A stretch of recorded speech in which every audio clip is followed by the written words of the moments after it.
parler.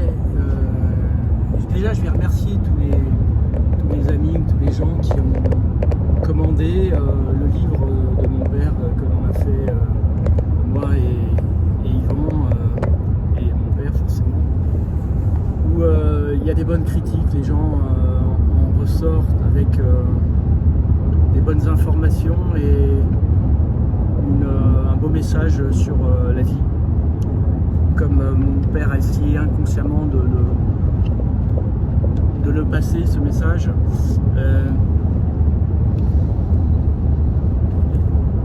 Mon père, voilà le message, c'est qu'il a pu surmonter l'impossible de vivre toute la guerre dans les camps. Et une fois qu'il en est sorti,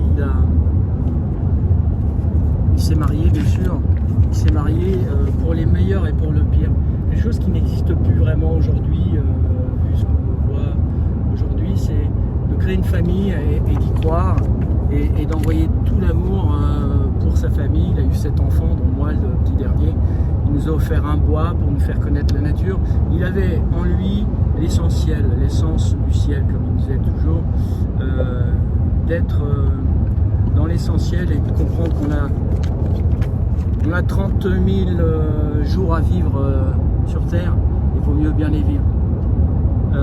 Donc merci à tous. Et l'information que j'ai aussi, c'est que ce livre, vous pouvez le commander maintenant en librairie et vous dites juste le titre « Je veux survivre » de Jerzy Chomicki et l'édition Publi France, et ils peuvent vous le commander.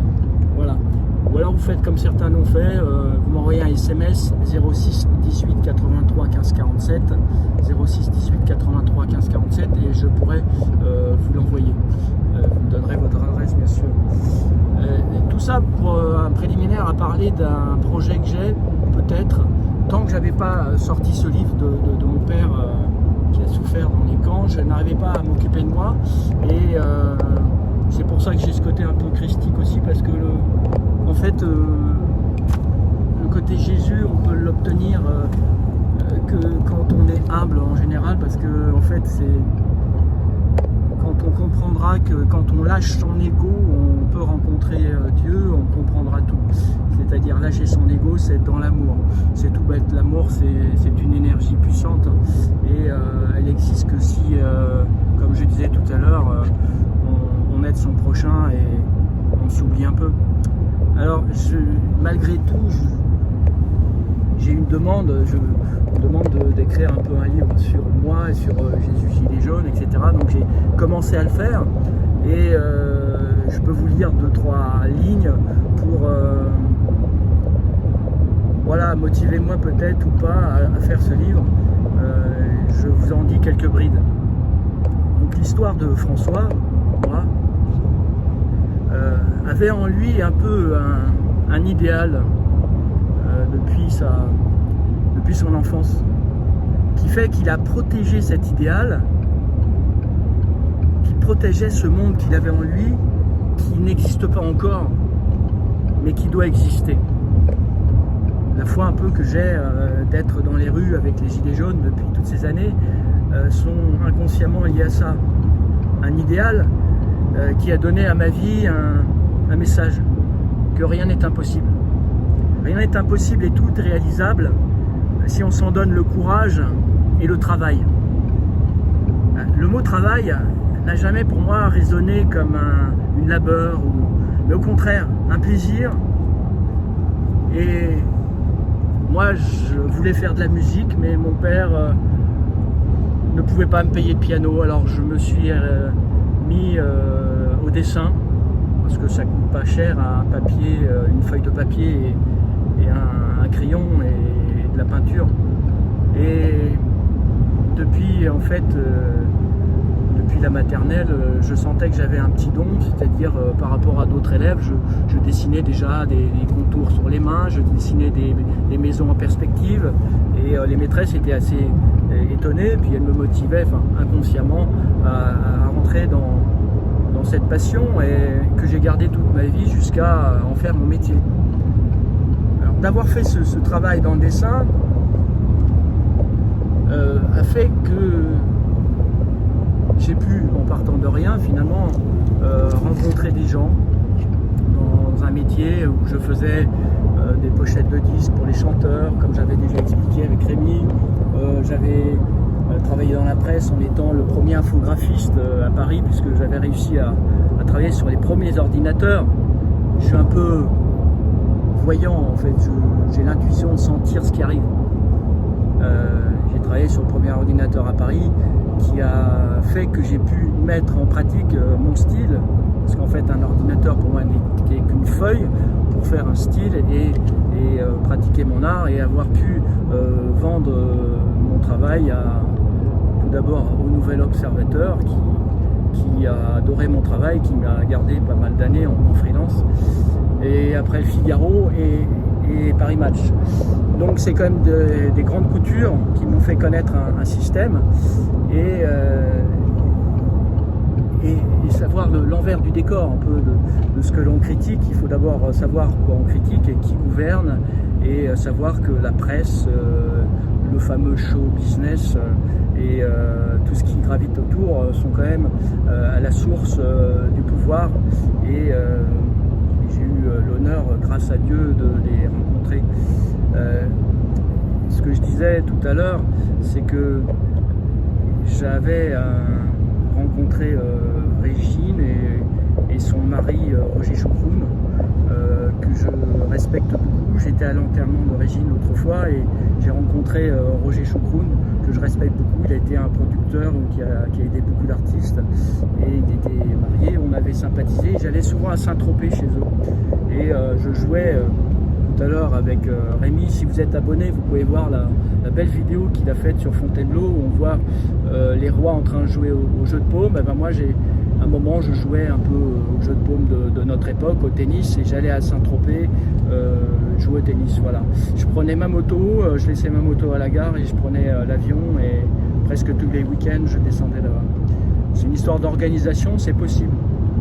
Bon, à la fois, c'était l'époque du franc, les choses étaient un peu moins chères. Et de cet endroit, en étant très spirituel, comme j'expliquerai dans le bouquin, depuis l'âge de 2 ans, je suis baptisé. J'ai quand même été lié avec une marraine qui était mère supérieure. Elle a eu un chagrin amoureux, elle n'a pas pu se marier avec l'homme qu'elle aimait, donc elle est rentrée dans les ordres. Et elle a prié toute sa vie pour moi, et moi je priais aussi pour elle. Et j'ai compris la force de la prière. C'est-à-dire, les gens du showbiz ne comprenaient pas l'énergie que j'avais. Je m'intéressais beaucoup aux arts martiaux, la spiritualité, et j'avais une énergie presque supérieure à eux. Même s'ils prenaient un rail de coke, je pouvais être à leur niveau, même plus. Donc, tout est une histoire d'énergie dans la vie. C'est ce que j'expliquais. On peut... Là, je ne parle pas du bouquin, mais je parle un peu de ce que je vais y introduire. C'est que la foi donne une énergie qui fait déplacer des montagnes. Et je reviens à Saint-Tropez. Saint-Tropez, c'était une ville un peu de perversion. Je commençais à le voir. C'est la réussite sociale, des belles maisons, etc. Mais j'avais plutôt l'impression de voir à l'intérieur des gens plutôt qu'à l'extérieur.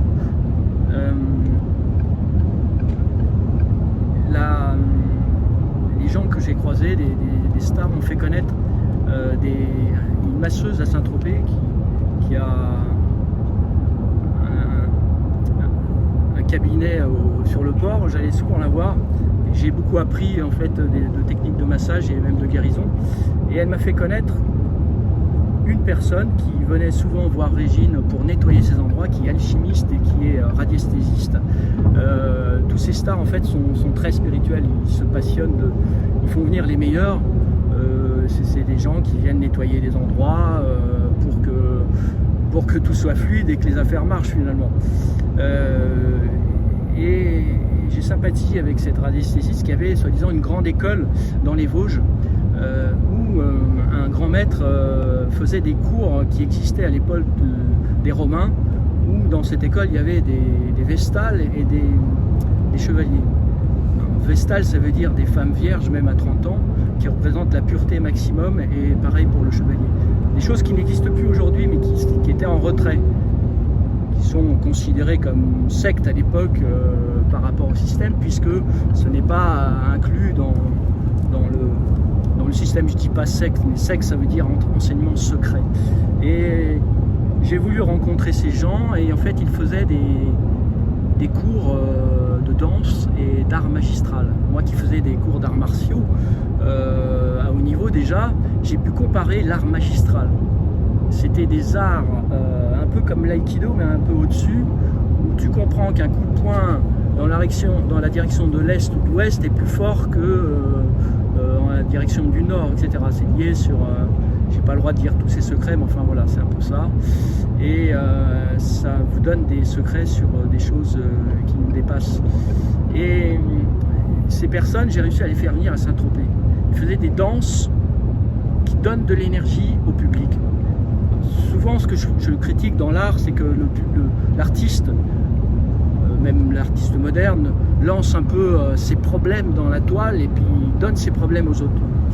Et normalement, l'art, ça ne doit pas être ça. Ça doit être donner le meilleur de soi, déjà se connaître et envoyer de tellement belles images que l'être qui reçoit l'œuvre s'en sent rechargé et se sente bien. Mais à un moment, l'art que j'ai connu dans ce système est une véritable mafia en fait. Voilà. Donc tout à l'heure, j'arriverai au sujet qui est Saint-Tropez. Voilà. Saint-Tropez, c'est un saint qui a existé, que personne ne connaît. On le blasphème en disant Saint-Trope, et je vous en parle tout à l'heure.